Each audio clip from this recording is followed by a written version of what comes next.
بسم اللہ الرحمن الرحیم۔ ناظرین اکرام، آپ اس ویڈیو میں دیکھیں گے رمضان المبارک کے آخری عشرے کی فضیلت۔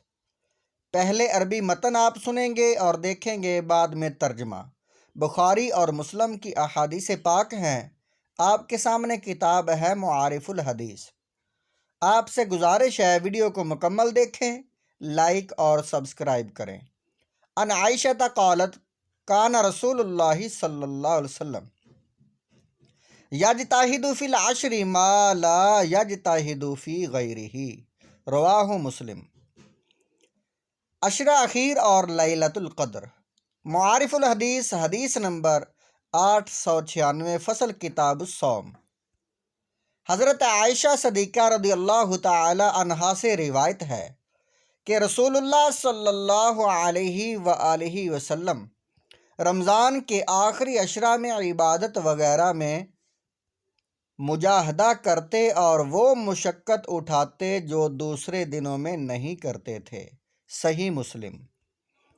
تشریح: جس طرح رمضان المبارک کو دوسرے مہینوں کے مقابلے میں فضیلت حاصل ہے، اسی طرح اس کا آخری عشرہ پہلے دونوں عشروں سے بہتر ہے، اور لیلۃ القدر اکثر و بیشتر اسی عشرہ میں ہوتی ہے۔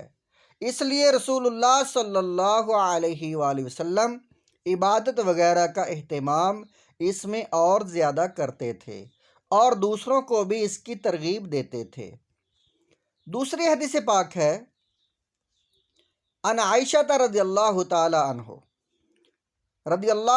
عنہ قالت کان النبی صلی اللہ علیہ وسلم اذا دخل العشر شد مئزرہ واحیا لیلہ وایقظ اہلہ، رواہ البخاری و مسلم۔ عشرہ اخیر اور لیلۃ القدر۔ معارف الحدیث، حدیث نمبر 897، فصل کتاب الصوم۔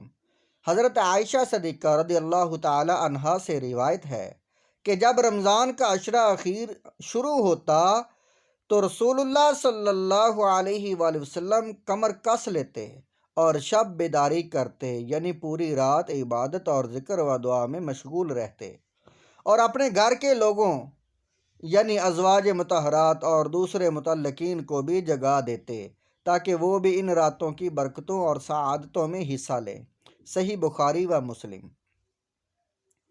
تیسرے نمبر حدیث پاک ہے ان عائشہ قالت قال رسول اللہ صلی اللہ علیہ وسلم تحروا لیلۃ القدر فی الوتر من العشر الاواخر من رمضان، رواہ بخاری۔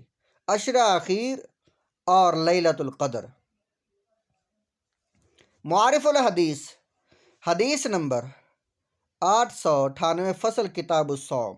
حضرت عائشہ صدیقہ رضی اللہ تعالی عنہا سے روایت ہے کہ رسول اللہ صلی اللہ علیہ وآلہ وسلم نے فرمایا کہ شب قدر کو تلاش کرو رمضان کی آخری 10 راتوں میں سے طاق راتوں میں۔ صحیح بخاری۔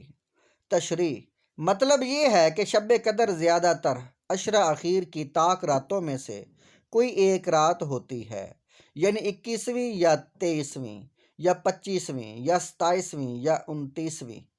شب قدر کی اگر اس طرح تعین کر دی جاتی کہ وہ خاص فلاں رات ہے تو بہت سے لوگ بس اسی رات میں عبادت وغیرہ کا خاص اہتمام کیا کرتے۔ اللہ تعالیٰ نے اس کو اس طرح مبہم رکھا کہ قرآن مجید میں ایک جگہ فرمایا گیا کہ قرآن شب قدر میں نازل ہوا، اور دوسری جگہ فرمایا گیا کہ قرآن کا نزول ماہ رمضان میں ہوا۔ اس سے اشارہ ملا کہ وہ شب قدر رمضان کی راتوں میں سے کوئی رات تھی۔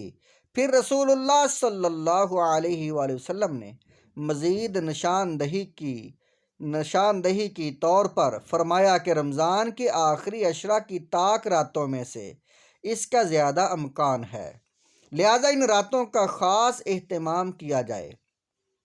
اس مضمون کی حدیثیں حضرت عائشہ صدیقہ رضی اللہ تعالی عنہا کے علاوہ دوسرے صحابہ کرام سے بھی مروی ہیں، اور بعض صحابہ کا خیال تھا کہ شب قدر عموماً رمضان کی 27ویں ہی ہوتی ہے۔